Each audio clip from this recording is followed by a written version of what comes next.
Hoje você vai conhecer os 6 vilões que mais sofreram no mundo dos animes e o último vai te surpreender, então fica até o final para você descobrir qual é o vilão. Gyutaro conheceu o ódio antes mesmo de entender o que era viver. Desde o nascimento, sua existência foi tratada como um erro. Ele cresceu em meio à miséria absoluta, onde a fome era constante, a violência era rotina e o desprezo vinha de todos os lados. Não havia conforto, não havia proteção, não havia esperança. Cada olhar que recebia dizia a mesma coisa: ele não deveria existir. Sua dor não nasceu de um único momento trágico. Ela foi construída dia após dia, em cada humilhação, em cada agressão, em cada noite em que sobreviver já era uma vitória. Gyutaro nunca sonhou com poder, fama ou dominação. Ele sonhava apenas em continuar respirando. O mundo ensinou cedo que bondade não garantia nada e que a fraqueza era punida sem piedade. Em meio a tudo isso, apenas uma coisa deu sentido à sua existência: sua irmã. Ela era a única prova de que sua vida tinha algum valor. Protegê-la se tornou sua razão para continuar vivo. Quando Gyutaro se tornou um demônio, não houve ambição, houve resignação. Ele apenas aceitou o papel que o mundo já tinha imposto desde o início. A diferença é que, dessa vez, ele não seria mais a vítima indefesa. Para ele, o mundo sempre foi cruel. E se a crueldade era a regra, ele apenas devolveu o que recebeu. Gyutaro é a prova de que a miséria pode destruir alguém antes mesmo de existir escolha. Mas existe um sofrimento ainda mais cruel do que ser odiado pelo mundo inteiro. Ser rejeitado por quem deveria te amar. Porque quando a dor não vem da fome ou da violência externa, mas do abandono emocional, ela não quebra o corpo, ela corrói a identidade. E é exatamente isso que define o próximo nome dessa lista: Dabi. Diferente de Gyutaro,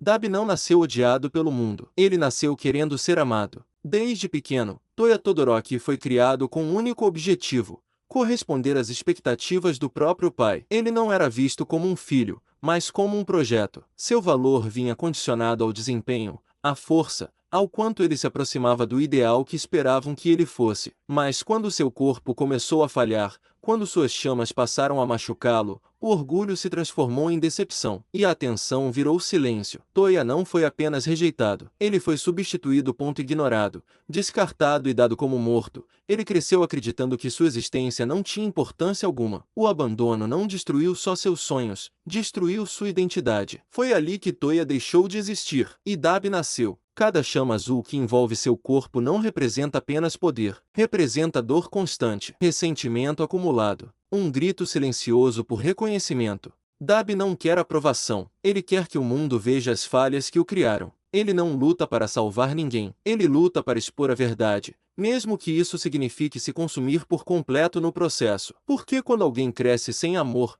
o ódio se torna a única forma de existir. Dabi mostra o que acontece quando alguém é destruído pelo abandono. Mas existe um sofrimento ainda mais profundo do que ser ignorado: é perder tudo aquilo em que você acreditava. Porque quando a dor não apaga apenas o amor, mas destrói a esperança, o mundo deixa de fazer sentido. E esse tipo de sofrimento não cria apenas ódio, cria alguém disposto a rejeitar a própria realidade. É aqui que começa a história de Obito Uchiha. Obito Uchiha. Obito começou como alguém comum, gentil, sonhador e sempre tentando provar que podia ser útil. Ele acreditava em amizade, acreditava em esforço e acreditava que proteger os outros dava sentido à vida. Mesmo sendo considerado fraco, Obito nunca deixou de tentar. Ele queria ser reconhecido, não como o mais forte, mas como alguém importante. Mas o mundo ninja não recompensa esperança. Preso sob escombros em uma missão que deu errado, Obito ficou entre a vida e a morte, acreditando que seria abandonado ali. Naquele momento, ele não perdeu apenas metade do corpo. Ele perdeu a ilusão de que o esforço sempre é recompensado. E quando finalmente voltou, o golpe final veio de forma cruel. Rin, a pessoa que representava tudo o que ele queria proteger, morreu diante de seus olhos. Ali, algo se quebrou de forma irreversível. Não foi apenas dor, foi a certeza de que o mundo sempre destrói aquilo que você ama. Obito não passou a odiar as pessoas. Ele passou a odiar a realidade. Seu plano não era a dominação, nem vingança. Era a fuga. Criar um mundo ilusório onde perdas não existissem, onde a dor nunca tivesse acontecido. Um lugar onde ninguém precisaria sofrer como ele sofreu. Obito não se tornou vilão por maldade. Ele se tornou vilão porque desistiu de aceitar um mundo que só lhe tirava tudo. Obito mostra o que acontece quando alguém perde a esperança no mundo. Mas existe um sofrimento diferente.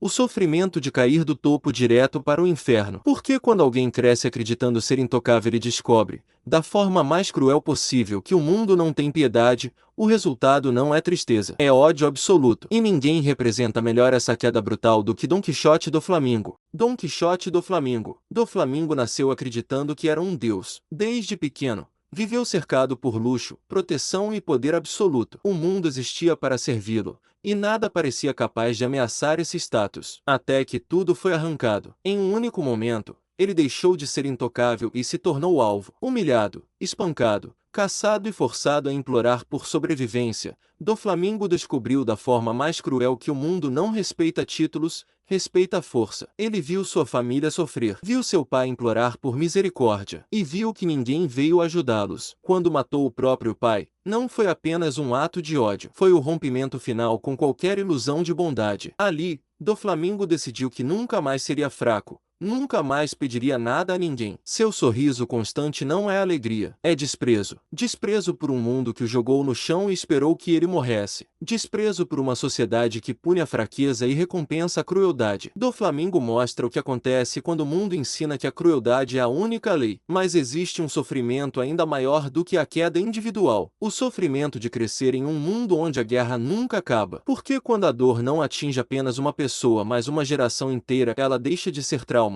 e se transforma em ideologia. E é assim que nasce Pen. Nagato. Nagato cresceu em um mundo onde a guerra nunca deu trégua. Desde criança, aprendeu que a paz era apenas um intervalo entre tragédias. Ele viu seus pais serem mortos diante de seus olhos, não por ódio pessoal, mas como vítimas de um conflito que não escolhia culpados. Naquele momento, Nagato entendeu que a dor não era exceção, era a regra, e que, para os fracos, o mundo não oferecia justiça, apenas perdas. Quando encontrou amizade, encontrou esperança. Quando encontrou propósito, encontrou sentido. Mas a guerra levou tudo de novo. A morte de seus amigos não destruiu apenas seu coração, destruiu sua fé na humanidade. Cada perda empurrou Nagato para uma conclusão cada vez mais sombria. Enquanto as pessoas não sentirem a mesma dor, elas nunca irão mudar. Pen não queria destruir o mundo por prazer. Ele queria ensinar. Mas existe um sofrimento ainda mais assustador, aquele que não grita, não explode e não pede ajuda. Porque quando a dor não vira ódio, nem vingança, nem guerra, ela vira vazio.